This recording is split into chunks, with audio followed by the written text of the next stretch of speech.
A professional internship in Israel is a promising way to start one's career. This according to graduates of the Career Israel program, which provides intern placements for non-Israelis in leading Israeli companies and organizations.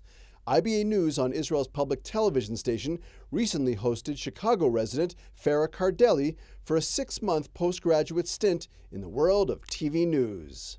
So many people around the country. Hi, this is me, Farah Kardelli, reading the news for Israel Television. I'm a participant on a 6-month postgraduate internship program, Career Israel. I've been working as an intern reporter for the English news department at IBA. I want to tell you a little bit more about my program, Career Israel. Farah Kardelli. This is my friend and fellow Career Israel participant, Alice.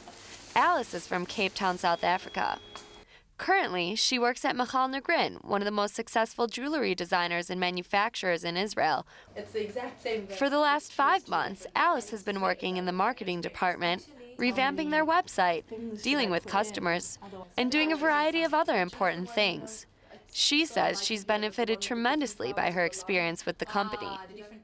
I'm fresh out of university, and so this could essentially be seen as my first job.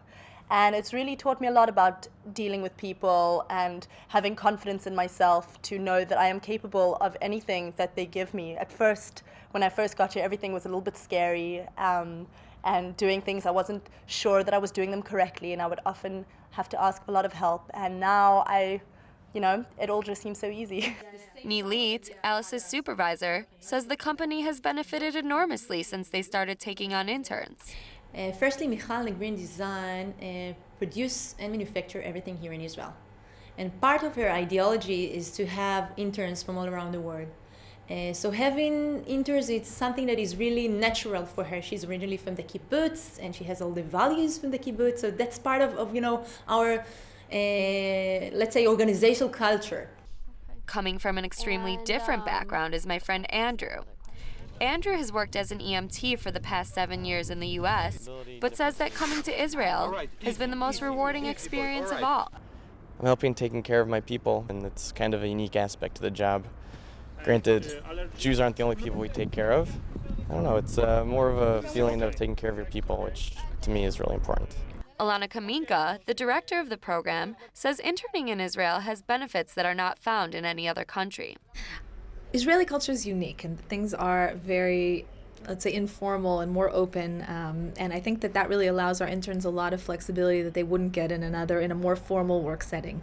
I've had a lot of interns tell me that they were invited to meetings with the CEO of the company, and that they were allowed to express their opinions in important meetings. And I think that's something that's really unique in Israel, because oftentimes, and especially in the States, an intern is kind of just making photocopies and sitting on the side and not really getting into the real work environment. And in Israel, being less formal, I think really allows a lot of interesting opportunities for participants. By the way, before you run off, Farah, I know this is your last broadcast. You've been interning with this for several months now. You're going back to the United States. Mm-hmm. I speak for the entire staff when I say it's been a delight to work with you these past few months. Are you going to pursue a career in broadcasting? I think so, Yochanan. I'm really hopeful that my experience here will be able to springboard me into the next step in my career. So thank you very much for the opportunity. We wish you all the best. And right back at you. And that brings us to the end of this edition of Israel Up Close. Thanks for watching, and shalom from Jerusalem.